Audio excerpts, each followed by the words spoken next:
ان کی جو گنز کے سامنے جب یہ جو شخصیات آ جاتی ہیں تو ان کے اوپر یہ مشینیں جو ہے وہ براہ راست حملہ کر دیتی ہیں۔ اس میں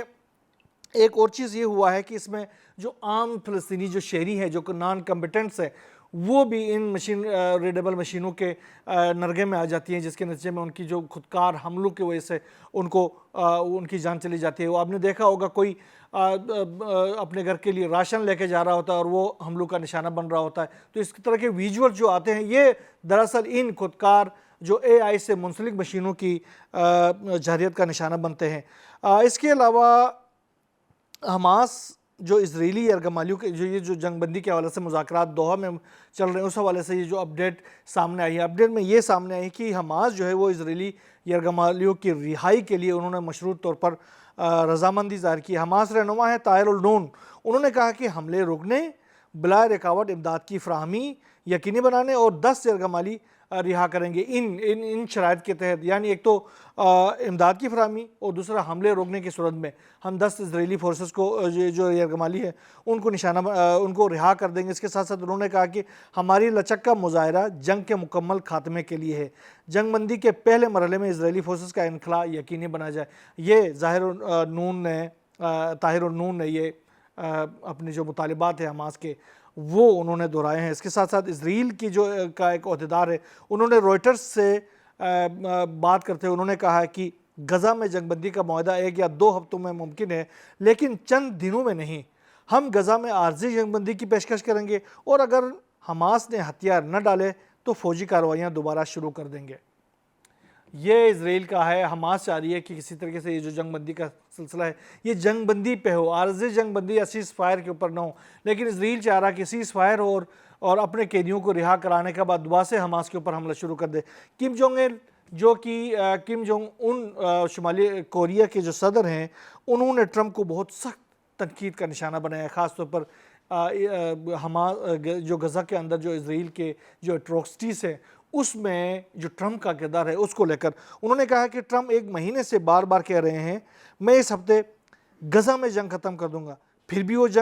جنگی مجرم جو نیتن یاہو ہے ان سے مکمل گرم جوشی کے ساتھ ملتے ہیں، جنگ ختم کرنے کے لیے نہیں بلکہ کھیل کو کنٹرول کرنے کے لیے یعنی اور بڑھاوا دینے کے لیے، اور یہ پریشان کن آدمی بے شرمی سے دنیا کے جذبات سے کھیل رہا ہے۔ یہ کم جونگ ان کا بیان ہے جو کہ انہوں نے خاص طور پر ٹرمپ کو تنقید کا نشانہ بناتے ہوئے کہا ہے۔ اسرائیل کی جانب سے جو غزہ کے اندر اٹروسٹیز ہے ان کے اوپر ان میں ٹرمپ کے کردار کو اس نے تنقید کا نشانہ بنا دیا ہے۔ اسرائیلی فورسز لبنان کے مختلف علاقوں پر جو حملوں کا سلسلہ ہے انہوں نے جاری رکھا ہوا ہے۔ اب انہوں نے باقاعدہ لبنان کے جنوبی لبنان میں انٹر ہو گئے، زمینی راستوں سے وہ انٹر ہو گئے اور وہاں پر مختلف آبادیوں میں انہوں نے قتل عام کا سلسلہ شروع کر دیا ہوا ہے۔ ایک بڑی کارروائی انہوں نے ایک ڈرون کے ذریعے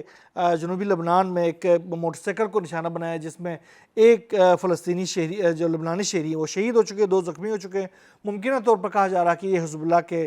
نوجوان تھے جن کو اسرائیل کی جانب سے نشانہ بنایا گیا۔ حزب اللہ نے حتمی وارننگ دی ہے کہ اب جو ہے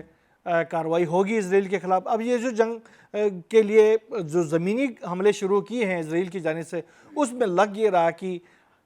حزب اللہ جو ہے ان کو سرپرائزز دے دے گی آنے والے گھنٹوں کے اندر۔ اس حوالے سے بڑی اہم قسم کی سرپرائزز کی توقع کی جا رہی ہے۔ یمن کے جنگ کے حوالے سے بڑی اہم قسم کی خبریں یہ ہیں کہ یمن کی جانب سے مسلسل ہائپر سونک فلسطین 2 میزائلوں اور ذوالفقار میزائلوں کے ذریعے تل ابیب، اشکلون اور حیفا سمیت متعدد علاقوں کے اوپر حملوں کا سلسلہ جاری ہے۔ گولان کے ہائٹس کے اوپر حملے کیے جا رہے ہیں۔ جو تل ابیب کے اوپر جو حملہ کیا گیا ہے اس کے جو ویژولز انہوں نے جاری کیے ہیں خاص طور پر انصار اللہ فورسز کی جانب سے، اس میں دیکھا گیا ہے کہ وہ کس طرح مینور کرتے ہوئے اسرائیل کے جو ڈیفنس سسٹم ہے اس کو ڈسیو کرتے ہوئے جا کر اپنے اہداف کو نشانہ بناتا ہے۔ بڑے پیمانے پر تباہی کے آثار نظر آتے ہیں۔ دوسری طرف جو گزشتہ روز جو دوسرا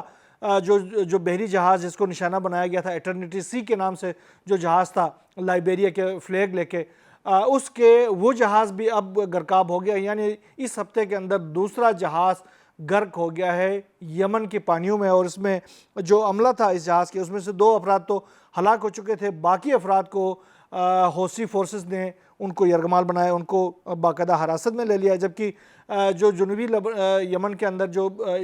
امریکہ کا جو سفارتخانہ ہے عدن کے علاقے میں وہاں سے یہ پیغام آیا ہے، وہاں سے اپیل سامنے آئی ہے کہ ان یرغمالیوں کو فوری طور پر حوثی انصار اللہ جو فورسز ہے وہ ان یرغمالیوں کو رہا کر دے. لیکن حزب اللہ جو انصار اللہ فورسز ہے ان کی جانب سے اس حوالے سے کوئی جواب نہیں دیا گیا ہے کہ وہ ان عملے کو رہا کرنا چاہتے ہیں یا نہیں کرنا چاہتے ہیں. نیتن یاہو ایک بار پھر ایران کے اوپر دھمکیوں پر اتر آئے. انہوں نے کہا کہ ہمیں پتہ ہے کہ ایران کا جو افزودہ یورینیم ہے وہ کہاں پر رکھا ہوا ہے اور ہم چاہے تو اس کے اوپر دوبارہ سے حملہ کر سکتے ہیں. لیکن ایران نے کہا کہ اسرائیل کو یہ یاد رکھنا چاہیے کہ اسرائیل کے اوپر جو ہم نے کارروائیاں کی ہے وہ اپنے ان میزائلوں سے حملے کی ہیں جو کہ ہمارے بہت پرانے ہو چکے تھے. ابھی ہمارے تمام جو انڈر گراؤنڈ میزائل سٹیز ہے وہ ابھی انٹیکٹ ہے، ان کو ابھی ہم نے باہر نہیں نکالا، ان میں سے ایک بھی میزائل اسرائیل کے خلاف استعمال نہیں کیا ہے. اگر ہم اسرائیل کے خلاف اب کی بار حملہ کریں گے تو ہمارا ایک میزائل سٹی سارے اسرائیل کو تباہ کرنے کے لیے کافی ہے، اور یہ ہم ضرور استعمال کریں گے اگر اسرائیل نے کوئی مس کیلکولیشن کی. تو یہ ایران کی جانب سے یہ جواب دیا گیا ہے اور یہ تنبیہ بھی کی گئی ہے. امریکہ نے ایک بار پھر امریکی وزارت خزانہ نے ایران پر نئی پابندیاں عائد کی ہیں. اس کی بھی دیکھیں، ایک طرف مذاکرات کی دعوتیں دے رہے ہیں، دوسری طرف یہ کہ زیادہ دباؤ کی جو پالیسی ہے وہ انہوں نے اختیار کی ہوئی ہے. اچھا، اس کے علاوہ امریکی جو فورسز ہیں ان کی مشرق وسطیٰ میں بڑی مشکوک قسم کی حرکتیں سامنے آئی ہیں. خاص طور پر عراق کے اندر جو امریکی فورسز ہیں ان کی جو حرکات ہیں وہ بہت زیادہ مشکوک ہوتی جا رہی ہے. جو عین الاسد میں جو امریکی فورسز تھے ان کا جو ہم نے اپنے کل کے ولاگ میں بھی کہا تھا کہ وہ امریکی طیاروں کے حفاظت میں وہاں سے بہت بڑا قافلہ جو ہے امریکی فورسز کا وہ بغداد کی طرف نکلا تھا. اب بغداد کے اندر وہ کیا کارروائیاں کر رہا ہے یہ بڑی مشکوک قسم کی ہیں، کیونکہ وہاں پر وہ یہ جو ریزسٹنس فرنٹ کے جو مخالف فورسز ہیں ان کو اکوپڈ کر رہا ہے. دوسری طرف جو عراقی کردستان ہے وہاں پر صورتحال بہت نازک موڑ پر کھڑی ہے. جو اربیل کا علاقہ ہے، خبت کا علاقہ ہے اور اس کے گرد و نواح میں مختلف قبائل کے درمیان جو ہے وہ جنگ جو ہے وہ بہت شدید قسم کی جنگ جاری ہے. وہ انٹرنل ان کے درمیان، خاص طور پر جو مسعود برزانی کی فورسز اور جو کرد قبائل ہے ان کے درمیان. اب جو مسعود برزانی ہے، میں آپ کو بتا دوں کہ یہ مسعود برزانی جو ہے وہ اینٹی ایران ایکٹیویٹیز، حالانکہ ایران نے متعدد بار اس کو دھمکی بھی دی ہے، اربیل اور دیگر علاقوں میں ایران کی جانب سے کارروائیاں بھی کی ہیں، لیکن اس کے باوجود مسعود برزانی کی جو فورسز اور یہ جو حکومت ہے وہ ایران کے خلاف وہاں پر باقاعدہ اسرائیل کو فٹ ہولڈ دیتا جا رہا ہے. اور اس کے جو اربیل کے ساتھ ساتھ یہ جو ایرانی سرحد ہے اربیل میں،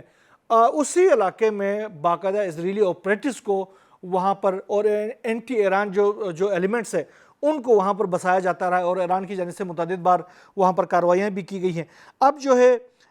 یہ چیز جاری ہے وہاں پر، یہ جو قبائل ہیں ان کے ذریعے کوشش یہ کی جا رہی ہے امریکہ اور اسرائیل کی جانب سے کہ یہ جو مسعود برزانی کی حکومت کو وہاں پر ختم کر دیا جائے اور اس کے بعد امریکہ اور اسرائیل کی حمایت یافتہ ایک حکومت لائی جائے وہاں پر. اور اس کے بعد ہوگا یہ کہ